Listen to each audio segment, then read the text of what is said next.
சவுக்கு வேற எடுங்க, வேற அரிசி எடுங்க. ஆம்பளைங்க அரிசி வந்தாலே வேற எடுங்க. இந்தாயா. உங்களை சொல்லலங்க.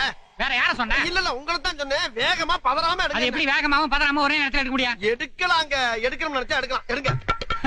நல்ல கடாக்கி வந்து மாட்டிருக்கான் பாரு. எடுங்க. இந்தா. இருக்க. என்னங்க நீங்க டைமிங் மிஸ் பண்றீங்க. போங்க. இப்பவும் பார்த்த மாதிரி தான் இருக்கு. வேற எடுங்க, வேற அரிசி எடுங்க. குடுக்குறாங்களோ? எடுங்கடா. எடுங்கடா. இல்ல ஐயோ நீங்க தப்பாவே ஃபீல் பண்றீங்க. பணத்தை எடுங்க. நான் அவங்கள சொன்னேன் சார். அப்படியே முன்னால இருக்க அரிசி நல்ல அரிசியா இருக்கு. அத கொஞ்சம் எடுங்க நீங்க. எடுங்க. சாகடிக்கிறேன். நல்ல கிட்டி எடுங்கயா. நல்லா இல்ல. நல்ல கிட்டி எடுத்தீங்கன்னா தான் இருக்கிறதெல்லாம் இருக்கு. நாங்க நீங்க எடுக்கிறதுக்குள்ள நீங்க எடுத்துறீங்க சார். என்ன எடுக்கிறதுக்குள்ள எடுத்துறோம்? இல்ல நீங்க ரொம்ப ஃபாஸ்டா இருக்கீங்க. யோ ஃபாஸ்டா இருக்குறது என்னைய தப்பு? அது நம்மளுக்கு ஒத்து வராதுங்க. நாங்க என்னென்னமோ பிளான் பண்ணி வந்தோம். இப்ப பாதியிலே போக வேண்டியதா இருக்கு. சரிங்க, நான் எப்பயும் போல வீட்டுல போய் பொம்பளை ஆள் அனுப்புறேன். நீங்க அவங்க கிட்ட நல்ல அரிசியா பார்த்து கொடுத்துடுங்க.